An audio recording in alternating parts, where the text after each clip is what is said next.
اللهم صل وسلم وبارك على سيدنا ومولانا محمد عدد ما في علم الله صلاة دائمة بدوام ملك الله صلى الله على محمد النبي الأمي وعلى آله وصحبه وبارك وسلم وصلي عليه. الحمد لله رب العالمين والصلاة والسلام عليك يا صفوة الأنبياء والمرسلين. أما بعد فأعوذ بالله من الشيطان الرجيم. بسم الله الرحمن الرحيم. قال الله تبارك وتعالى في القرآن الكريم: وَلَنَبْلُوَنَّكُمْ بِشَيْءٍ مِّنَ الْخَوْفِ وَالْجُوعِ وَنَقْصٍ مِّنَ الْأَمْوَالِ وَالْأَنفُسِ وَالثَّمَرَاتِ وَبَشِّرِ الصَّابِرِينَ. صدق الله العظيم وبلغنا رسوله النبي الكريم. وقد صدقت أنت يا سيدي يا سيدي يا سيدي يا مكي يا مدني يا عربي يا قرشي يا هاشمي، ويا سيدنا يا سيدنا يا سيدنا يا حبيبنا يا طبيبنا يا حبيب المصطفى المجتبى صلی اللہ علیہ وسلم. لائق صد احترام علماء کرام، طلاب العلم، ارباب علم و بصیرت، صاحبان عقل و دانش، میرے دوستوں، بھائیوں، بزرگوں، پردہ نشین خواتین امت اور ARYQ TV کی وساطت سے آج کی اس محفل میں پوری دنیا سے شریک ہونے والے ہمارے ناظرین، السلام علیکم ورحمۃ اللہ وبرکاتہ. محترم احبہ، گزشتہ کانفرنس میں ہم نے امام عالی مقام کی شہادت پر کلام کرتے ہوئے آپ کو بتایا تھا کہ امام عالی مقام امام حسین رضی اللہ تعالیٰ عنہ کی شہادت در حقیقت رسالت مآب صلی اللہ علیہ وآلہ وسلم کی شہادت کا ظہور تام ہے. یہ در حقیقت رسالت مآب صلی اللہ علیہ وآلہ وسلم ہی کی شہادت ہے. سوال یہ پیدا ہوتا ہے شہادت ہے کیا؟ آپ جانتے ہیں کہ ریسنٹلی حال ہی میں ARYQ TV کے لیکچرز میں ہم نے آپ کو بڑی تفصیل سے بتایا تھا کہ ہر عبادت کی ایک فزیکل فارم ہے اور ایک اسپریچول فارم ہے. Every act of worship divides into two types, a physical form and a spiritual form. And we went through the practical methods of maintaining concentration in the prayer, and in that we discussed in a lot of detail the practical methods of attaining concentration in salah, the physical form of an act of worship, the spiritual form of an act of worship. Physical form of salah, physical form of hajj, spiritual dimensions of hajj, spiritual dimensions of fasting. So we discussed that in a lot of detail. ہم نے بڑی تفصیل سے کلام کیا تھا کہ ہر عمل کی ایک فزیکل فارم ہے، ایک اسپریچول فارم ہے، ہر عمل کی ایک روح ہے اور ایک اس کا جسم ہے. اینڈ اسی طرح شہادت کا بھی روح ہے، شہادت کا بھی جسم ہے. یعنی شہادت کی ایک روح بھی ہے، شہادت کا ایک جسم بھی ہے. اب سوال یہ پیدا ہوتا ہے کہ مارٹرڈم کی روح کیا ہے اور اس کا جسم کیا ہے؟ شہادت کی روح کیا ہے اور شہادت کا جسم کیا ہے؟ یاد رکھیے، شہادت کی روح یہ ہے کہ انسان کے دل میں شہادت کی شدید تمنا ہو، شہادت کی آرزو ہو، شہادت کی خواہش ہو، اس کے دل میں تمنا ہو کہ میں اللہ کی راہ میں شہید کیا جاؤں، اللہ کی راہ میں میری موت واقع ہو جائے. یہ تمنا کا موجود ہونا، اسے شہادت کی روح کہتے ہیں. اب شہادت کا جسم کیا ہے؟ شہادت کی فزیکل فارم کیا ہے؟ شہادت کا جسم یہ ہے کہ انسان کی اللہ کی راہ میں موت واقع ہو جائے، یعنی موت کا واقع ہو جانا، یہ شہادت کا جسم ہے. اور شہادت کی روح کیا ہے؟ شہادت کی تمنا ہونا، شہادت کی خواہش ہونا. اب آئیے ہم دیکھتے ہیں کہ رسالت مآب صلی اللہ علیہ وآلہ وسلم کی زندگی میں ہمیں شہادت کی روح نظر آتی ہے یا نہیں. صحیح بخاری کی حدیث ہے، کتاب الجہاد، میرے آقا صلی اللہ علیہ وآلہ وسلم ارشاد فرماتے ہیں: میرے دل میں یہ تمنا ہے، میرے دل میں یہ خواہش ہے، میری یہ تمنا ہے، انی اقتل ثم احیا ثم اقتل ثم احیا ثم اقتل ثم احیا. ہے اللہ، میری یہ خواہش ہے، میری یہ تمنا ہے کہ میں اللہ تیری راہ میں قتل کیا جاؤں، پھر زندہ کیا جاؤں، پھر قتل کیا جاؤں، پھر زندہ کیا جاؤں، پھر قتل کیا جاؤں، پھر زندہ کیا جاؤں. ساتھ میں آپ صلی اللہ علیہ وسلم کی حدیث ہے، بخاری شریف میں یہ حدیث ہے. اب اس سے اس بات کی وضاحت ہو جاتی ہے کہ میرے آقا صلی اللہ علیہ وآلہ وسلم کے دل میں شہادت کی شدید تمنا ہے. یعنی رسالت مآب صلی اللہ علیہ وسلم کی حیات میں شہادت کی روح موجود ہے، شہادت کی روح موجود ہے. یہ بات تو واضح ہو گئی کہ میرے آقا صلی اللہ علیہ وسلم میں شہادت کی روح موجود ہے. اور عبادت دو چیزوں کی کمبینیشن کا نام ہے. کس چیز کا؟ روح کا اور جسم کا. اب آئیے دیکھتے ہیں کہ کیا رسالت مآب صلی اللہ علیہ وسلم کو شہادت کا جسم بھی ملا یا نہیں ملا. اب شہادت کا جسم کیا ہے؟ موت کا واقع ہو جانا. شہادت کی حیت قضائیہ اسے کہیں گے، یا فزیکل فارم کہیں گے، یا جسم کہیں گے.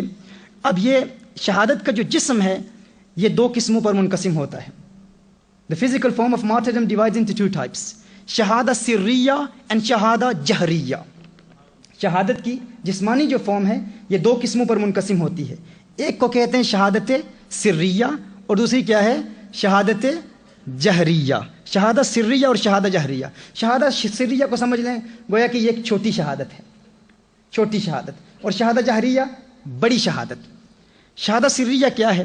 مثال کے طور پر آپ کو کوئی دشمن زہر کھلا دے، زہر دے دے، اور اس کے بعد آپ کی موت واقع ہو جائے، زہر کے اثر سے آپ کی موت واقع ہو جائے، یا کسی عمارت کے نیچے آ کر آپ کی موت واقع ہو جائے، یا آگ میں آپ کو جلایا جائے اور جل کر آپ کی موت واقع ہو جائے، یا پانی میں ڈوب کر آپ کی موت واقع ہو جائے، تو اسے کیا کہتے ہیں؟ شہادت سریہ۔ اور شہادت جہریہ کیا ہے؟ میدان جنگ میں ایک مسلم کا غیر مسلم سے مقابلہ کرنا اور غیر مسلم کا کسی آلائے حرب کے ساتھ اس مسلم پر حملہ کرنا، جس کی بنیاد پر، جس کے نتیجے میں اس مسلم کے جسم کا کوئی عضو الگ ہو جائے، جسم زخمی ہو جائے اور جسم سے خون نکل آئے اور اس کے بعد موت واقع ہو جائے، تو اسے شہادت جہریہ کہتے ہیں۔ یعنی شہادت جہریہ کے لیے شرائط کیا ہیں؟ آلائے حرب سے میدان جنگ میں دشمن کا حملہ کرنا اور مسلمان کا زخمی ہو جانا، جسم کا کوئی عضو علیحدہ ہو جائے، الگ ہو جائے، کٹ جائے، اور خون کا نکلنا اور اس کے بعد موت کا واقع ہو جانا، اسے کیا کہتے ہیں؟ شہادت جہریہ کہتے ہیں۔ موت کا واقع ہو جانا شہادت جہریہ۔ اب آئیے دیکھتے ہیں، ہم نے اس بات کو تو سمجھ لیا کہ رسالت مآب صلی اللہ علیہ وآلہ وسلم کی زندگی میں شہادت سریہ تو موجود ہے، شہادت کی روح تو موجود ہے، لیکن کیا شہادت سریہ اور شہادت جہریہ بھی میرے آقا صلی اللہ علیہ وسلم کی حیات میں پائی جاتی ہے؟ تو شہادت سریہ پر ذرا غور کرتے ہیں۔ جنگ خیبر میں زینب بنت حارث ایک یہودی عورت ہے، اس نے میرے آقا صلی اللہ علیہ وآلہ وسلم کو زہر دیا، بنے ہوئے گوشت میں زہر دیا، میرے آقا صلی اللہ علیہ وسلم نے اسے کھا لیا۔ میرے آقا صلی اللہ علیہ وسلم جب اسے کھایا تو میرے آقا صلی اللہ علیہ وسلم کے ساتھ میرے آقا صلی اللہ علیہ وسلم کے صحابی حضرت بشیر بن برار رضی اللہ تعالیٰ عنہ صحابی رسول، وہ بھی موجود ہیں، وہ بھی اتنا ہی گوشت کھاتے ہیں، لیکن اس گوشت کے کھانے کے بعد ان کی موت واقع ہو جاتی ہے، وہ شہید ہو جاتے ہیں۔ یعنی سیدنا بشیر بن برار رضی اللہ تعالیٰ عنہ کی شہادت ہو جاتی ہے، وہ شہید ہو جاتے ہیں، لیکن میرے آقا صلی اللہ علیہ وسلم قرآن کی تصدیق کرنے والے ہیں، لہٰذا اللہ عز و جل نے رسالت مآب صلی اللہ علیہ وآلہ وسلم کو محفوظ رکھا۔ یعنی وہ زہر اس لیے کافی تھا، اتنا تھا زہر وہ کہ کسی کی موت اس سے واقع ہو جائے، لیکن میرے آقا صلی اللہ علیہ وسلم کی موت واقع نہیں ہوئی۔ لیکن یہاں شہادت سریہ کی ابتدا ہو گئی، شہادت سریہ کی ابتدا ہو گئی میرے آقا صلی اللہ علیہ وسلم کی حیات میں۔ مزید آگے بڑھتے ہیں، اس سے اس بات کی وضاحت تو ہو گئی کہ رسالت مآب صلی اللہ علیہ وآلہ وسلم کی زندگی میں شہادت سریہ کی ابتدا ہو چکی ہے۔ اب آئیے غور کرتے ہیں کہ رسالت مآب صلی اللہ علیہ وآلہ وسلم کی زندگی میں شہادت جہریہ کی ابتدا بھی ہوئی ہے یا نہیں۔ غزوہ احد میں رسالت مآب صلی اللہ علیہ وآلہ وسلم پر دشمنوں نے حملہ کیا، تیروں اور پتھروں سے میرے آقا صلی اللہ علیہ وآلہ وسلم پر حملہ کیا گیا۔ رسالت مآب صلی اللہ علیہ وسلم کے دانت مبارک، ایک دانت میرے آقا صلی اللہ علیہ وسلم کا شہید بھی ہوا، ٹوٹا، اور پھر میرے آقا صلی اللہ علیہ وآلہ وسلم کے جسم میں اطہر سے خون بھی نکلا، اور رسالت مآب صلی اللہ علیہ وسلم زخمی بھی ہوئے، میرے آقا صلی اللہ علیہ وآلہ وسلم زخمی بھی ہوئے، رسالت مآب صلی اللہ علیہ وسلم کے جسم کا ایک عضو علیحدہ بھی ہوا، اور رسالت مآب صلی اللہ علیہ وسلم سے خون بھی نکلا، اور میرے آقا صلی اللہ علیہ وسلم کے وصال کی افواہ بھی پھیل چکی، لیکن میرے آقا صلی اللہ علیہ وسلم کا وصال نہیں ہوا، انتقال نہیں ہوا، موت واقع نہیں ہوئی۔ کیوں نہیں ہوئی؟ واللہ یعصمک من الناس، اللہ نے ارشاد فرمایا محبوب تیری حفاظت کروں گا، لوگوں کے حملوں سے تجھے بچاؤں گا، لہٰذا میرے آقا صلی اللہ علیہ وآلہ وسلم کی موت واقع نہیں ہوئی۔ لیکن اس سے اس بات کی وضاحت ہو جاتی ہے کہ شہادت جہریہ کی ابتدا بھی رسالت مآب صلی اللہ علیہ وسلم کی زندگی میں ہو چکی۔ اب چونکہ شہادت سریہ کی ابتدا بھی ہو چکی، شہادت جہریہ کی ابتدا بھی ہو چکی، اب اس کی انتہا نہیں ہوئی، موت واقع نہیں ہوئی، وہ اس لیے کیونکہ یہ اللہ کا وعدہ ہے، یہ اللہ کا وعدہ ہے، اللہ نے محبوب کی حفاظت کرنی ہے، یہ اللہ نے اپنے ذمہ لیا ہے، لہٰذا موت کا واقع نہ ہونا۔ اب یہاں سوال پیدا ہوتا ہے کہ شہادت سریہ کی ابتدا تو ہو چکی، لیکن شہادت سریہ کی انتہا بھی ہوئی ہے نہیں۔ شہادت جہریہ کی ابتدا ہو چکی، لیکن کیا شہادت جہریہ کی انتہا بھی رسالت مآب صلی اللہ علیہ وآلہ وسلم کے لیے ہوئی یا نہیں؟ اب ظاہر ہے حضور اکرم صلی اللہ علیہ وآلہ وسلم کا میدان جنگ میں حضور کی موت کا واقع ہو جانا یہ تو ممکن نہیں ہے، کیونکہ اللہ کا وعدہ ہے۔ اب ضرورت اس امر کی ہے کہ اگر رسالت مآب صلی اللہ علیہ وسلم نے شہادت کو نوازا ہے، شہادت سریہ کو نوازا یا شہادت جہریہ کو نوازا، تو میرے آقا صلی اللہ علیہ وآلہ وسلم کی اپنی موت تو واقع نہیں ہو سکتی، لیکن کسی اور کے انتخاب کی ضرورت ہے، اور وہ جو دوسرا ہے وہ کون ہوگا؟ اس کے لیے بھی ضروری ہے کہ جس کے ذریعے میرے آقا صلی اللہ علیہ وسلم کی شہادت سریہ یا شہادت جہریہ کا ظہور ہوگا، وہ میرے آقا صلی اللہ علیہ وسلم کا کوئی اپنا ہو، کوئی پیارا ہو، کوئی پرایا نہ ہو، کیونکہ اگر کوئی پرایا ہوتا، اگر اس کے ذریعے میرے آقا صلی اللہ علیہ وسلم کی شہادت کا ظہور ہوتا تو وہ احسان جتلاتا کہ میں نے احسان کیا ہے۔ رسالت مآب صلی اللہ علیہ وسلم تو رحمت للعالمین ہیں، ساری کائنات پر احسان کرتے ہیں، کوئی کیسے میرے محبوب صلی اللہ علیہ وسلم پر احسان جتلائے؟ اس کے لیے یہ بھی ضروری ہے کہ جس کے ذریعے میرے آقا صلی اللہ علیہ وسلم کی شہادت سریہ یا شہادت جہریہ کا ظہور ہوتا ہے وہ رسالت مآب صلی اللہ علیہ وسلم سے مشابہت بھی رکھتا ہو، باطنی مشابہت بھی رکھتا ہو، ظاہری مشابہت بھی رکھتا ہو۔ مولا علی کرم اللہ وجہ الکریم ارشاد فرماتے ہیں، سنن ترمذی کی روایت ہے، مولا علی کرم اللہ وجہ الکریم ارشاد فرماتے ہیں، الحسن اشبہ برسول اللہ صلی اللہ علیہ وسلم ما بین الصدر الی الراس والحسین اشبہ برسول اللہ صلی اللہ علیہ وسلم ما کان اسفل من ذلک۔ مولا علی کرم اللہ وجہ الکریم ارشاد فرماتے ہیں کہ میرے دو شہزادے، میرے دو بیٹے حسن اور حسین، یہ حضور اکرم صلی اللہ علیہ وسلم سے سب سے زیادہ مشابہت رکھتے ہیں، سب سے زیادہ ریزمبلنس رکھتے ہیں۔ میرے بیٹے حسن اور حسین میرے آقا صلی اللہ علیہ وسلم سے سب سے زیادہ مشابہت رکھتے ہیں۔ مولا علی کرم اللہ وجہ الکریم ارشاد فرماتے ہیں کہ سینے سے اوپر تک، سر مبارک تک، چہرے مبارک تک حسن رسالت مآب صلی اللہ علیہ وسلم سے سب سے زیادہ مشابہت رکھتے ہیں، اور سینے سے نیچے پاؤں تک حسین میرے آقا صلی اللہ علیہ وسلم سے سب سے زیادہ مشابہت رکھتے ہیں۔ اب غور کیجئے گا، ان دونوں شہزادوں کے ذریعے رسالت مآب صلی اللہ علیہ وآلہ وسلم کی شہادت کا ظہور ہوتا ہے۔ شہادت سریہ کی ابتدا کہاں سے ہوتی ہے؟ کہاں سے ہوتی ہے؟ آپ کو یاد ہے شہادت سریہ کی ابتدا کہاں سے ہوئی ہے؟ خیبر سے، جب زینب بنت الحارث نے میرے آقا صلی اللہ علیہ وسلم کو زہر کھلایا تھا۔ آپ جانتے ہیں امام حسن مجتبی رضی اللہ تعالیٰ عنہ کی شہادت کیسے ہوئی ہے؟ زہر کھانے سے ہوئی ہے، ان کو بھی زہر کھلایا گیا، ان کی موت واقع ہو گئی۔ اور میرے آقا صلی اللہ علیہ وسلم کی شہادت جہریہ کی ابتدا کہاں سے ہوتی ہے؟ جہریہ کی ابتدا غزوہ احد میں ہوتی ہے، لیکن انتہا کہاں ہوتی ہے؟ میدان کربلا میں ہوتی ہے۔ سارے گلاب ریت پر پتا چلا میرے آقا صلی اللہ علیہ وسلم کی شہادت سریہ کی ابتدا کہاں سے ہوئی؟ شہادت سریہ کی ابتدا خیبر میں، جب یہودی عورت نے میرے آقا صلی اللہ علیہ وسلم کو زہر کھلایا تو زہر کا اثر میرے آقا صلی اللہ علیہ وسلم کی زندگی میں رہا، اور اسی سے میرے آقا صلی اللہ علیہ وسلم خود ارشاد فرماتے ہیں کہ اس کا اثر آخری وقت تک رہا، لیکن اس کی وجہ سے اس وقت موت واقع نہیں ہوئی۔ میرے آقا صلی اللہ علیہ وسلم کی شہادت سریہ کی ابتدا رسالت مآب صلی اللہ علیہ وسلم کے لخت جگر میرے آقا کے نواسے امام حسن مجتبی رضی اللہ تعالیٰ عنہ کی موت واقع ہو جانے کے بعد ہوتی ہے، اور میرے آقا صلی اللہ علیہ وسلم کی شہادت جہریہ کی ابتدا غزوہ احد میں ہوتی ہے، اور اس کی انتہا میدان کربلا میں ہوتی ہے۔ رسالت مآب صلی اللہ علیہ وسلم نے کسی شہادت کو محروم نہیں رکھا، شہادت سریہ کو بھی نوازا، شہادت جہریہ کو بھی نوازا، اور یہ انسانیت میں، تمام انسانوں میں فقط میرے آقا صلی اللہ علیہ وسلم کی ذات ہے، فقط رسالت مآب صلی اللہ علیہ وسلم کی ذات ہے۔ اس پوری کائنات میں فقط میرے آقا وہ واحد شخصیت ہیں، وہ واحد ذات ہیں جنہیں دونوں شہادتیں ملی ہیں۔ شہادت کی روح تو موجود ہے، شہادت کی اسپریچول فارم تو موجود ہے، آپ پہلے سن چکے، ان یقتل ثم احیا ثم اقتل ثم احیا ثم اقتل ثم احیا۔ میرے آقا صلی اللہ علیہ وسلم ارشاد فرما رہے ہیں، میرے آقا صلی اللہ علیہ وسلم کے دل میں شدید تمنا ہے شہادت کی، روح تو موجود ہے، سریہ کی ابتدا بھی ہے، جہریہ کی ابتدا بھی ہے، لیکن یہ جہریہ اور سریہ ان کی تکمیل کب ہوتی ہے؟ ان کا ظہور تام کب ہوا؟ جب میرے آقا صلی اللہ علیہ وسلم کے شہزادے امام حسن مجتبی کی شہادت ہوتی ہے زہر کھلائے جانے کی بنیاد پر، اور میرے آقا صلی اللہ علیہ وسلم کی شہادت جہریہ کی انتہا کب ہوتی ہے، ظہور تام کب ہوتا ہے؟ جب امام حسین کربلا کے میدان میں شہید ہوتے ہیں۔ محترم احبہ غور کیجیے، رسالت مآب صلی اللہ علیہ وسلم نے دونوں شہادتوں کو نوازا ہے۔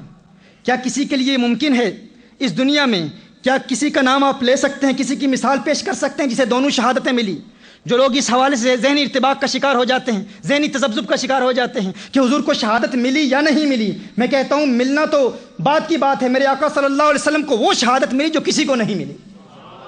اگر ایک بندہ اسے زہر کھلایا جائے اور اس کی موت واقع ہو جائے تو اس کی ایک ہی موت ہوگی، شہادت سریہ۔ اب پھر وہ دوبارہ زندہ ہو کر آئے گا تو پھر اس کی شہادت جہریہ ہوگی، یہ تو ممکن ہی نہیں ہے، لیکن فقط میرے آقا کی ذات ہے جنہیں دونوں شہادتوں کو میرے آقا نے نوازا، شہادت جہریہ کو بھی نوازا، شہادت سریہ کو بھی نوازا، تاکہ کوئی شہادت محروم نہ رہے، کوئی شہادت یہ نہ کہے، شہادت سریہ یہ نہ کہے کہ آقا نے شہادت جہریہ کو نوازا ہے مجھے نہیں نوازا، شہادت جہریہ یہ نہ کہے کہ آقا نے سریہ کو نوازا ہے مجھے نہیں نوازا۔ دونوں کو آقا نے سینے سے لگا لیا، اور دونوں کو سینے سے بھی لگایا، اور گویا کہ یہ بھی ارشاد فرما رہے ہیں، ہے شہادت سریہ سینے سے لگ جا، ہے شہادت جہریہ آسینے سے لگ جا، تم دونوں سینے سے لگ جاؤ، اور جن کے ذریعے تمہارا ظہور ہوگا انہیں کندھوں پر سوار کیا ہوا ہے، کندھوں پر سوار کیا ہوا ہے۔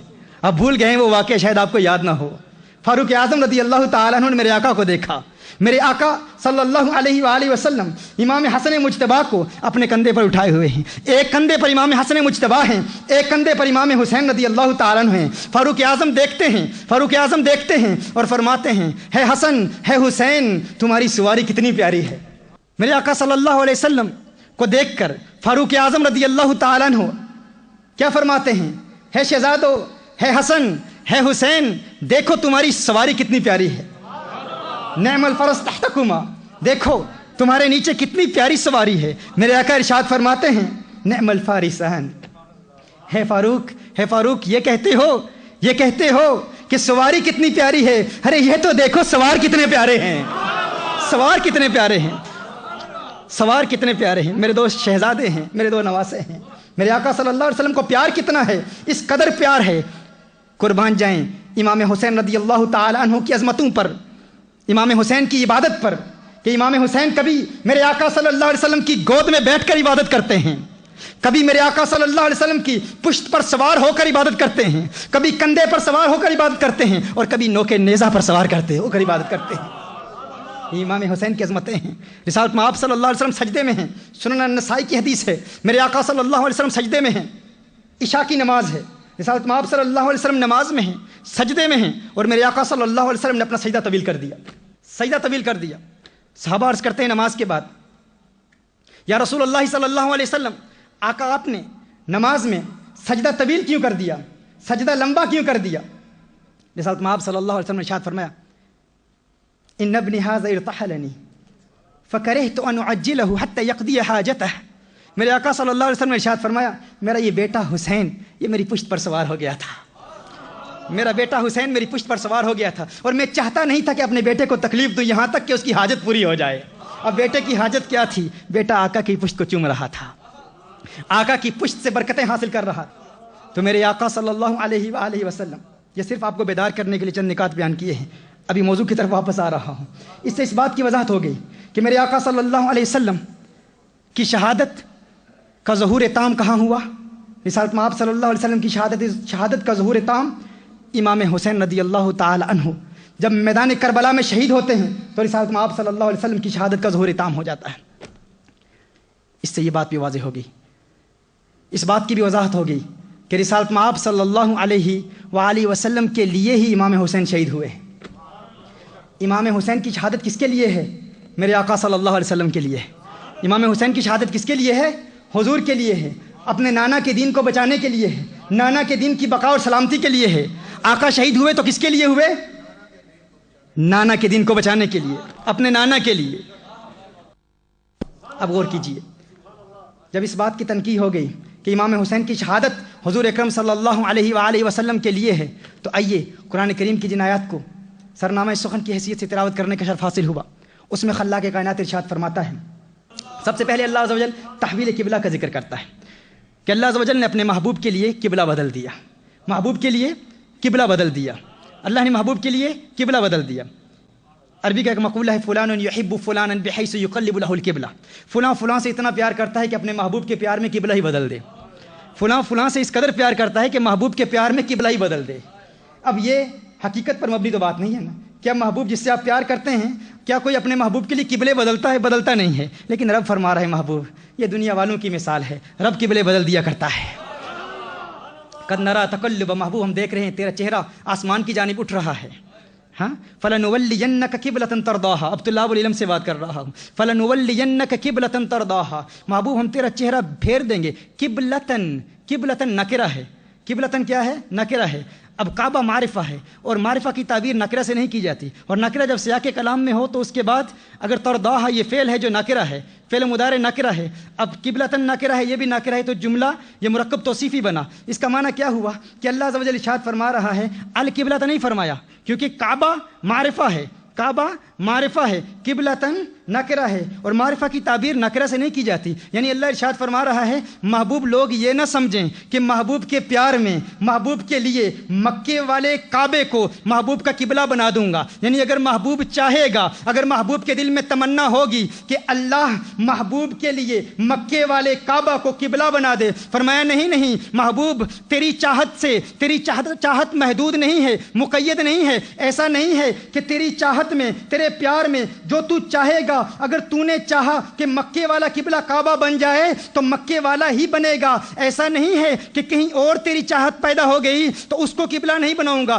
فرمایا اسی لیے ناکرہ رکھا ہے تاکہ لوگ سمجھ جائیں کہ محبوب تو جس مقام کو قبلہ بنانا چاہتا ہے, تو جس مقام کو قبلہ بنانا چاہتا ہے, محبوب ادھر تیرے دل میں تمنا پیدا ہوگی کہ کس مقام کو اللہ قبلہ بنا دے. فرمایا محبوب ادھر تیری رخ, ادھر تیری زلف, ادھر تیرے گیسو رخ بدلیں گے, ادھر تیرے گیسو پھریں گے, ادھر اللہ قبلہ پھیر دے گا, قبلہ پھیر دے گا. ایسا نہیں ہے کہ فقط مکہ والا قبلہ, فقط مکہ والا کعبہ نہیں ہے.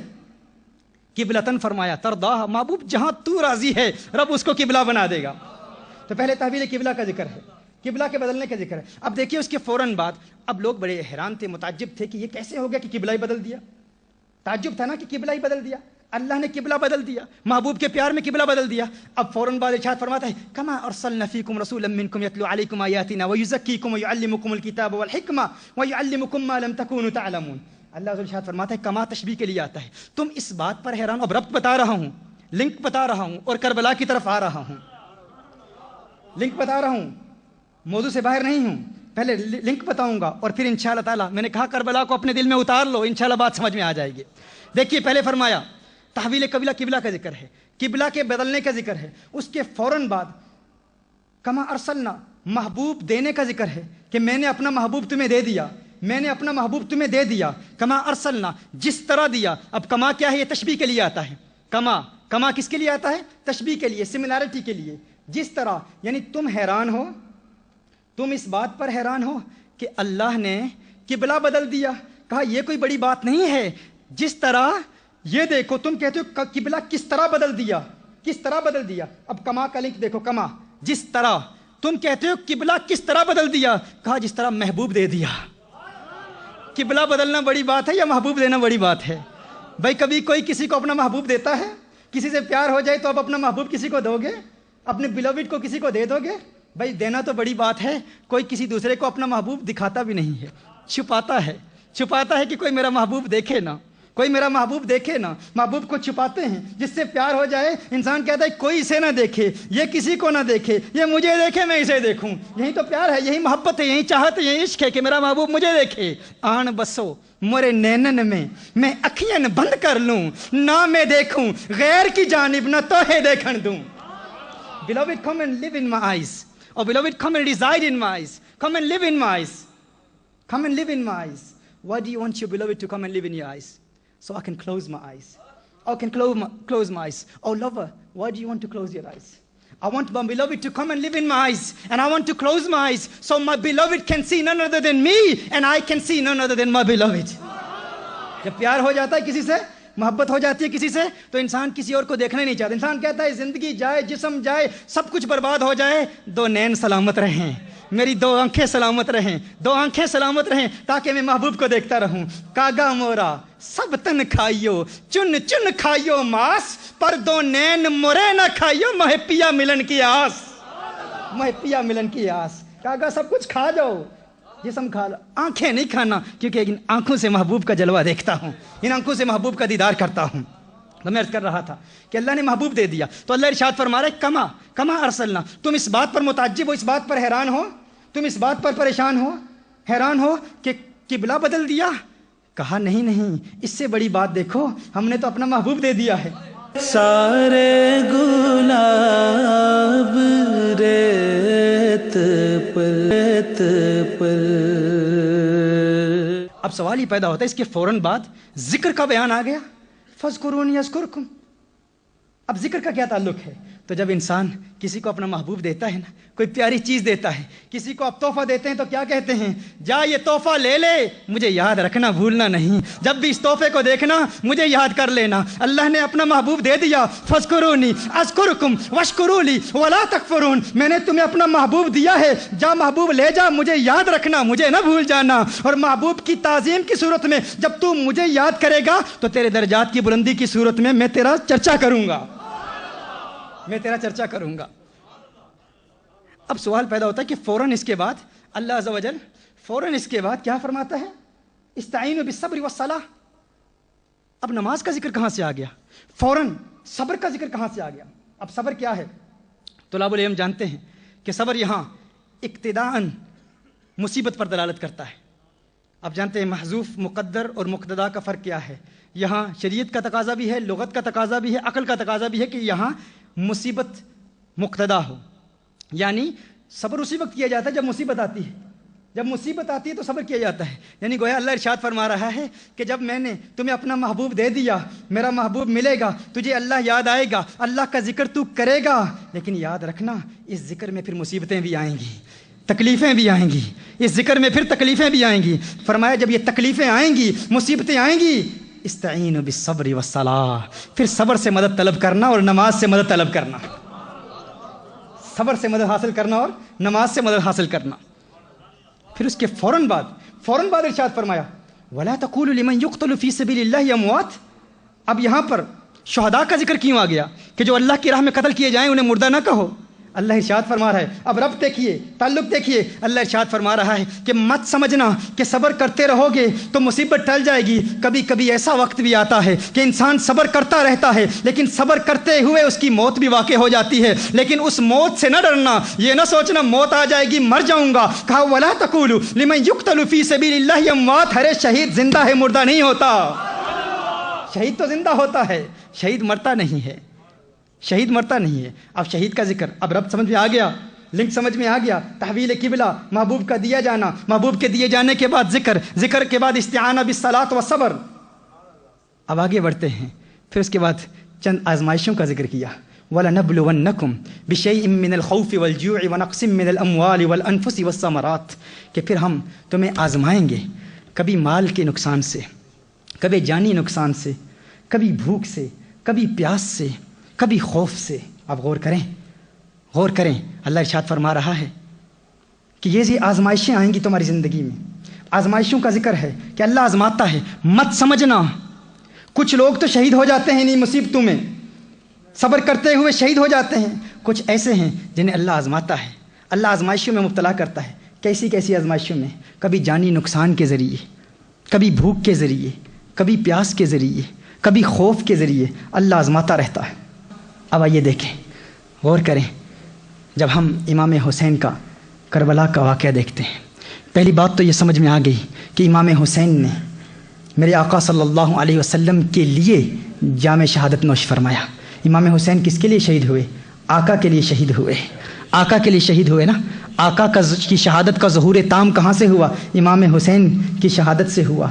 امام حسین کی شہادت کو اگر ہم بنظر غور دیکھیں، عمیقانہ نگاہ سے سمجھنے کی کوشش کریں تو خدا کی قسم ہم دیکھتے ہیں کہ تاریخ انسانی میں کوئی ایک شخص بھی آپ کو ایسا نہیں ملے گا، کوئی ایک فرد بھی ایسا نہیں ملے گا جسے تمام آزمائشوں میں مبتلا کیا گیا ہو۔ اللہ عز و جل نے قرآن کریم میں اپنے بندوں کو آزمانے کی جتنی بھی صورتیں بیان کی ہیں وہ ساری صورتیں ہمیں امام حسین کی شہادت میں ملتی ہیں، اور کوئی ایسا انسان آپ کو نہیں ملے گا، کوئی ایسا انسان آپ کو ایسا نہیں ملے گا کہ جس ایک فرد کو اتنی آزمائشوں میں مبتلا کیا گیا ہو۔ کسی کو بھوک کے ذریعے اللہ عز و جل آزماتا ہے، کسی کو پیاس کے ذریعے آزماتا ہے، کسی کو اللہ عز و جل اولاد کے نقصان کے ذریعے آزماتا ہے، کسی کو شہادت دیتا ہے، لیکن ایک امام حسین کی ذات ہے، وہ ایک امام حسین کی ذات ہے، وہ فرد واحد ہیں جنہیں اللہ عز و جل نے بھوک کے ذریعے بھی آزمایا، پیاس کے ذریعے بھی آزمایا، مالی نقصان کے ذریعے بھی آزمایا۔ علی اکبر سامنے کٹ گئے، اللہ آزما رہا ہے، علی اصغر کی شہادت کے ذریعے آزمایا، امام قاسم کی شہادت کے ذریعے آزمایا، اللہ آزما رہا ہے۔ امام حسین خود شہید ہو گئے۔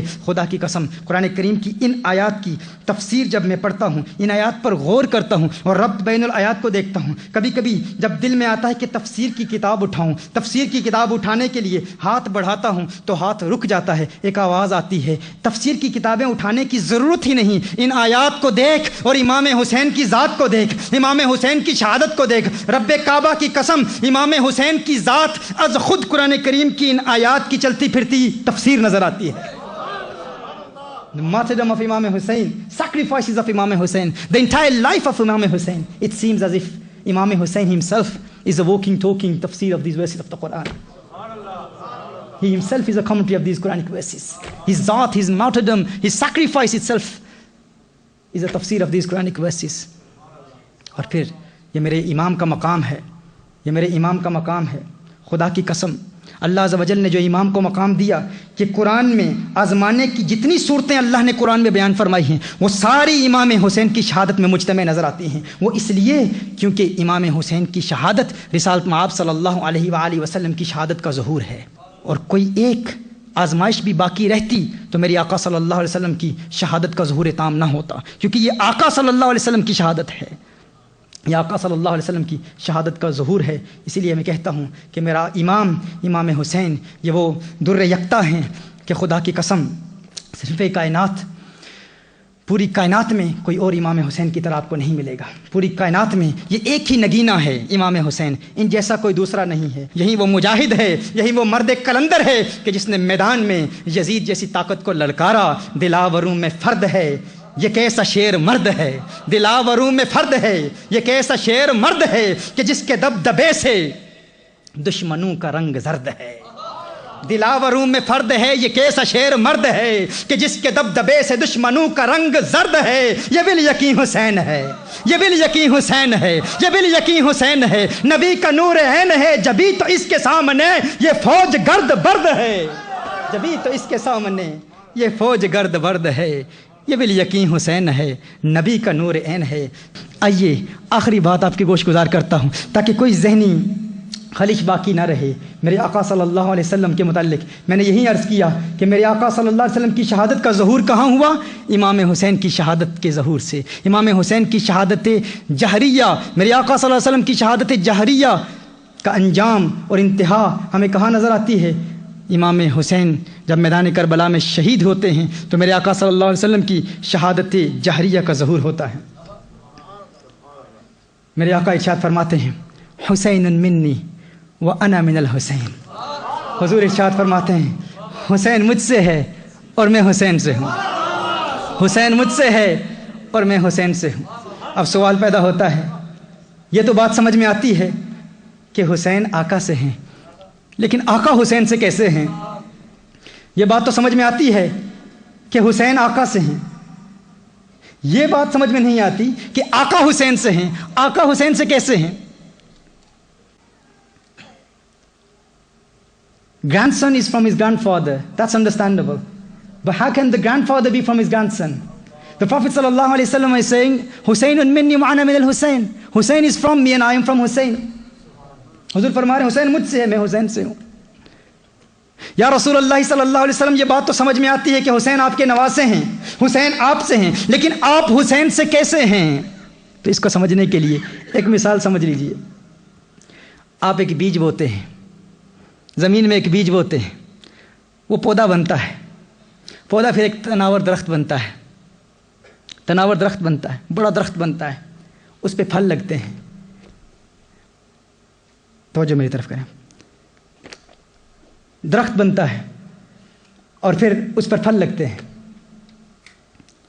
اب کوئی شخص یہ کہتا ہے کہ یہ پھل اس بیج سے ہے، یہ پھل اس بیج سے ہے۔ یہ بات تو سمجھ میں آتی ہے کہ یہ پھل بیج سے ہے، کیونکہ بیج اصل ہے، پھل اس سے نکلا ہے، بیج سے پودا نکلا، درخت بنا، درخت پر پھر پھل لگا، درخت پر پھر پھل لگا۔ تو اگر کوئی شخص یہ کہے کہ پھل بیج سے ہے، یہ بات سمجھ میں آتی ہے، لیکن اب کوئی شخص یہ کہے بیج پھل سے ہے، آپ کہیں گے یہ بات سمجھ میں نہیں آتی، بیج پھل سے کیسے ہے؟ بھائی پھل بیج سے ہے، یہ بات تو سمجھ میں آتی ہے، لیکن بیج پھل سے کیسے ہو سکتا ہے؟ اس کا جواب یہ ہے کہ تھوڑی دیر کے لیے انتظار کرو، وہ پھل جب پک جائے اسے کاٹو، جب اس پھل کو کاٹو گے تو اس میں سے وہی بیج نکلے گا۔ آقا فرما رہے ہیں حسین منی، حسین مجھ سے ہیں، میں حسین سے ہوں، آقا حسین آپ سے ہیں۔ بات سمجھ میں آتی ہے، لیکن آپ حسین سے کیسے ہیں؟ فرمایا انتظار کر لو، 50 سال کے انتظار کے بعد جب میرا لخت جگر، جب میرا نواسا میدان کربلا میں کٹے گا نا، تو میری شہادت کا ظہور حسین کے ذریعے سے ہوگا، حسین کی شہادت سے میری شہادت کا ظہور ہوگا۔ حسین مجھ سے ہے کیونکہ میرا نواسا ہے، میں حسین سے ہوں کیونکہ حسین کی شہادت ہی میری شہادت کا ظہور ہے۔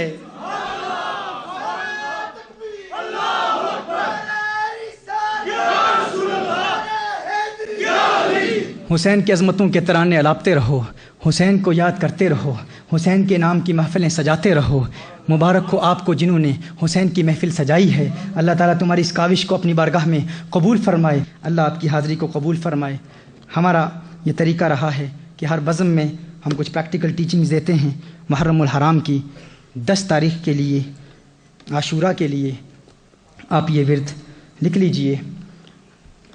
حضور اکرم صلی اللہ علیہ وآلہ وسلم نے ارشاد فرمایا، جو کوئی اس روز قرآن کریم کی 10 آیات بھی پڑھ لے تو تمام سال قرآن کریم پڑھنے کا ثواب حاصل کرے۔ جو شخص 10 محرم الحرام کو قرآن کریم کی 10 آیتوں کی تلاوت کر لے، گویا کہ اس نے تمام سال قرآن کریم کی تلاوت کی، اور ہر نیکی کا ثواب 1000 نیکیوں کے برابر ہے۔ اور جو کوئی اس روز غسل کرے تو پانی کے ہر قطرے کے بدلے جو اس کے جسم سے ٹپکے 1 سال کی عبادت کا ثواب حاصل ہو، اور جسمانی امراض سے حفاظت ملے۔ یہ ایک عمل ہے، اس کا ارادہ کر لیں۔ حضور اکرم صلی اللہ علیہ وآلہ وسلم نے ارشاد فرمایا، من زار عالما في عاشوراء فكأنما زار نبيا وكتب الله له بكل نظر إليه ثواب عبادة 1000 سنة۔